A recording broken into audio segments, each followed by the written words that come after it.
દર્શક મિત્રો, દેશમાં જેટલી પાર્ટીઓ છે એના કરતાં ભાજપની રીત બધા કરતાં જુદી છે. ભાજપ હંમેશા સરપ્રાઈઝ આપવામાં માને છે અને એવા પદ ઉપર એકદમ સ્કાયલેપ ઉતારી દે કે એમનું નામ કોઈએ સાંભળ્યું પણ નહીં હોય ને કોઈએ સપનામાં વિચાર્યું પણ નહીં હોય. ઇવન મીડિયાના લોકો પણ એ નામ જાણતા નથી હોતા.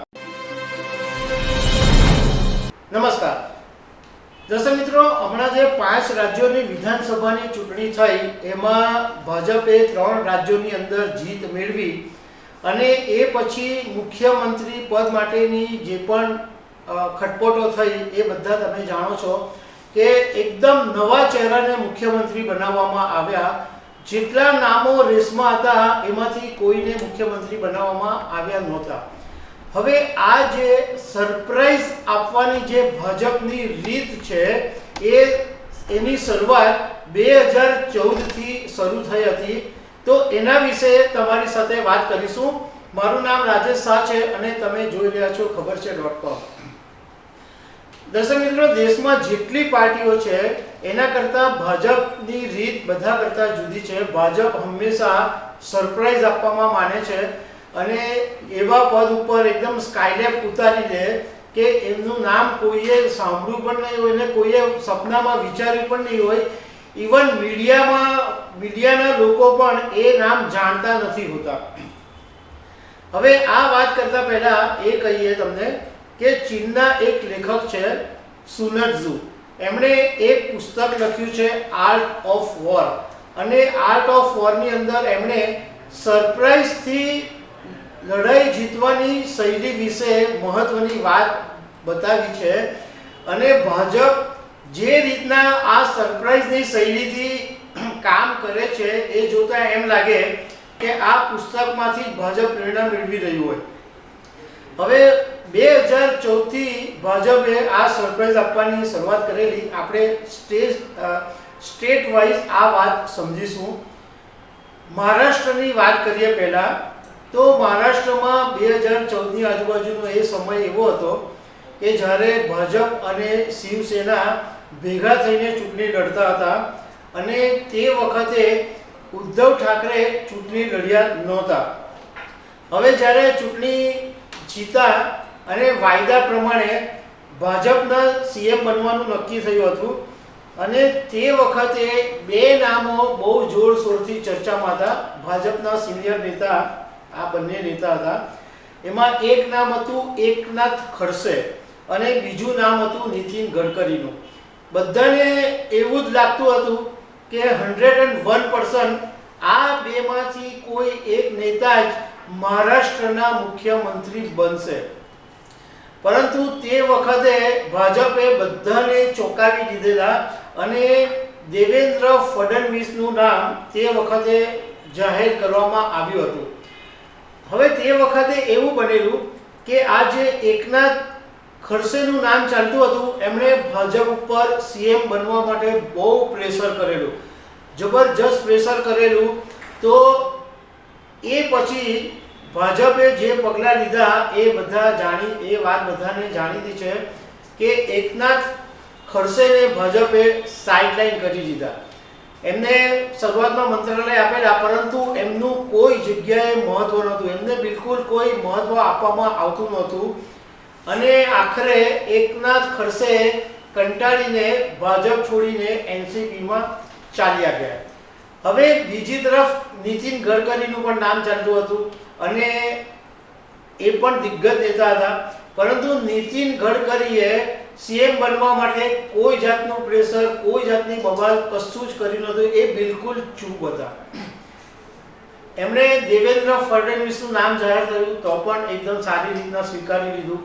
તો નીતિન ગડકરીને ઇનામ મળ્યું. નીતિન ગડકરીને એ પછી કેન્દ્રની અંદર મંત્રી બનાવી દેવામાં આવ્યા અને અત્યારે રોડ અને હાઈવે મંત્રાલય નીતિન ગડકરી પાસે છે. હવે વાત કરીએ બીજા સ્ટેટની, હરિયાણામાં. હરિયાણામાં પણ મહારાષ્ટ્રની સાથે ઇલેક્શન હતા અને તે વખતે મુખ્યમંત્રી તરીકે પ્રોફેસર રામવિલાસ શર્મા, કેપ્ટન અભિમન્યુ અને અનિલ વિજ, આ જે 3 નામો હતા એ જબરજસ્ત રેસમાં ચાલતા હતા અને બધાને એ વખતે એમ જ હતું કે આ ત્રણમાંથી જ કોઈ એવું બનશે. અને ખાસ લોકો એવું માનતા હતા, જાણકારો પણ એવું જ માનતા હતા કે હરિયાણાની અંદર જો કોઈ સીએમ બનશે તો એ જાટ સમાજમાંથી આવતો હશે, એ વાત નક્કી છે. પરંતુ ભાજપે બધાની ગણતરી ઊંધી પાડી દીધી અને તે વખતે પંજાબી સમાજમાંથી આવતા મનોહરલાલ ખટ્ટરને મુખ્યમંત્રી બનાવી દીધા. હવે આ જે સિનિયર નેતાઓના નામ ચાલતા હતા, પ્રોફેસર રામવિલાસ અને કેપ્ટન અભિમન્યુ અને અનિલ વિજ, હવે એમને સાચવવા તો પડે એટલે ભાજપે એમને હરિયાણાની અંદર કેટલાક મંત્રાલય ફાળવી દીધા. પણ જ્યારે 2019ની અંદર ફરીથી હરિયાણામાં વિધાનસભાની ચૂંટણી થઈ ત્યારે પ્રોફેસર રામવિલાસ અને કેપ્ટન અભિમન્યુ હારી ગયા, પણ અનિલ વિજ જીતી ગયા. અને અનિલ વિજ આજની તારીખે પણ હરિયાણાની અંદર પાવરફુલ મંત્રી છે. એ સિવાય આ પ્રોફેસર રામવિલાસ શર્મા અને કેપ્ટન અભિમન્યુનું નામ ખાસું એવું ભૂસાઈ ગયું. હવે વાત કરીએ ગુજરાતની. ગુજરાતની અંદર જ્યારે 2014માં ગુજરાતના મુખ્યમંત્રી તરીકે નરેન્દ્ર મોદી હતા અને તેઓ લોકસભાની ચૂંટણી જીતીને પીએમ બન્યા ત્યારે મુખ્યમંત્રીની ખુરશી ખાલી થઈ. એટલે આનંદીબેન પટેલને મુખ્યમંત્રી બનાવવામાં આવ્યા અને 2014થી 2016 લગભગ સવા 2 વર્ષ સુધી આનંદીબેન પટેલ મુખ્યમંત્રી રહ્યા. અને તમને ખ્યાલ જ છે કે એ વખતે પાટીદાર આંદોલને એમનો ભોગ લીધો અને ઉંમરનું કારણ આપીને આનંદીબેન પટેલે મુખ્યમંત્રી પદ છોડ્યું. એ પછી આનંદીબેન પટેલને રાજ્યપાલ બનાવી દેવામાં આવ્યા. દર્શક મિત્રો, તે વખતે તમને ખ્યાલ હશે કે જ્યારે આનંદીબેન પટેલે મુખ્યમંત્રીની ખુરશી છોડી ત્યારે નીતિન પટેલનું નામ એટલું બધું રેસમાં આગળ હતું અને એક વખત તો એમ હતું કે લગભગ એમનું નામ નક્કી જ થઈ ગયું. ઇવન નીતિનભાઈ પટેલે પોતે બધા એના સમર્થકોને મીઠાઈ પણ વેચી દીધી હતી. પરંતુ ભાજપ સરપ્રાઈઝ આપે એમાં કંઈ પણ થઈ શકે અને તે વખતે વિજય રૂપાણીનું નામ જાહેર કરી દેવામાં આવ્યું. એ પછી બીજી વખત પણ નીતિન પટેલનું નામ ચાલ્યું, પરંતુ નીતિનભાઈ પટેલને મુખ્યમંત્રીનું પદ નહીં મળ્યું. એમણે નાયબ મુખ્યમંત્રીનું પદ સંભાળીને સંતોષ માનવો પડ્યો. અને તમને ખ્યાલ છે કે ગુજરાત વિધાનસભા 2022ની ચૂંટણી પહેલા જેટલા બી આ સિનિયર નેતાઓ હતા, નીતિન પટેલ હતા, વિજય રૂપાણી હતા, આ બધા નેતાઓને ગુજરાત વિધાનસભા 2022 પહેલા એવું કહી દેવામાં આવ્યું હતું કે તમે પોતે જ જાહેરાત કરી દો કે અમે આ વખતની વિધાનસભાની ચૂંટણી લડવાના નથી. હવે આ વિજય રૂપાણીની સરકારની પણ આપણે વાત કરીએ તો વિજય રૂપાણીનું શાસન હતું અને એનાથી લોકોમાં ભારે નારાજગી હતી. એટલે ગુજરાત વિધાનસભા 2022ના 1 વર્ષ પહેલા વિજય રૂપાણી પાસેથી રાજીનામું લઈ લેવામાં આવ્યું હતું અને તે વખતે પણ ઘણા બધા નામો ચર્ચામાં ચાલતા હતા. ઇવન CR પાટીલનું પણ નામ ચાલતું હતું, બીજા બધા નેતાઓના નામ ચાલતા હતા. પણ ભાજપે ભૂપેન્દ્રભાઈ પટેલ પર પસંદગીનો કળશ ઢોળ્યો અને ભૂપેન્દ્રભાઈ પટેલને તો તે વખતે કોઈ જાણતું બી નહીં હતું, ઓળખતું બી નહીં હતું. ઇવન ભૂપેન્દ્રભાઈ પટેલને બી સપને ખ્યાલ નહોતો કે હું મુખ્યમંત્રી બની શકીશ. એમને 1 વર્ષ ઇન્ચાર્જ મુખ્યમંત્રી બનાવવામાં આવ્યા અને ગુજરાત વિધાનસભા 2022ની ચૂંટણી જીત્યા પછી ફરીથી એમને 5 વર્ષ માટે મુખ્યમંત્રી બનાવવામાં આવ્યા સત્તાવાર રીતે. હવે વાત કરીએ કર્ણાટક રાજ્યની.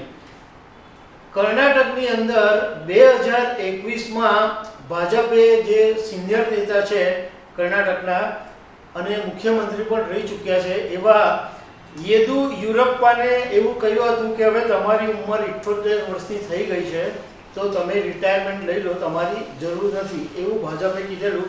અને તે વખતે ભાજપે બસવરાજ બોમ્માઈને મુખ્યમંત્રી બનાવેલા.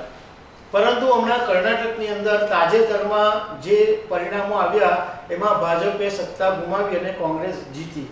એટલે ભાજપને એવો ખ્યાલ આવી ગયો કે કર્ણાટકની અંદર યેદુયુરપ્પાને સાથે રાખ્યા વગર ચૂંટણી લડી શકાય તેમ નથી, એટલે ફરી યુરોપાને મહત્વ આપવામાં આવી રહ્યું છે અને એટલે હમણાં નવેમ્બર મહિનામાં એમના જે પુત્ર છે એમને કર્ણાટક ભાજપના પ્રદેશ પ્રમુખ બનાવી દેવામાં આવ્યા છે.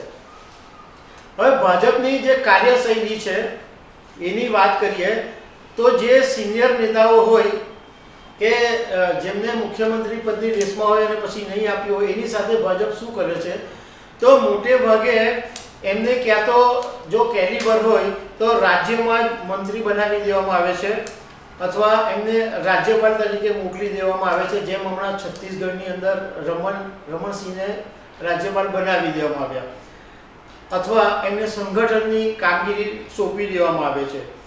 પણ એમને એમ લાગે કે આ માણસથી ચાલે એવું નથી તો ભાજપ એમને ફરીથી મુખ્યમંત્રી પણ બનાવી દે છે. તો દર્શક મિત્રો, આવી અનેક વાતો સાથે અમે તમને મળતા રહીશું. Thank you very much.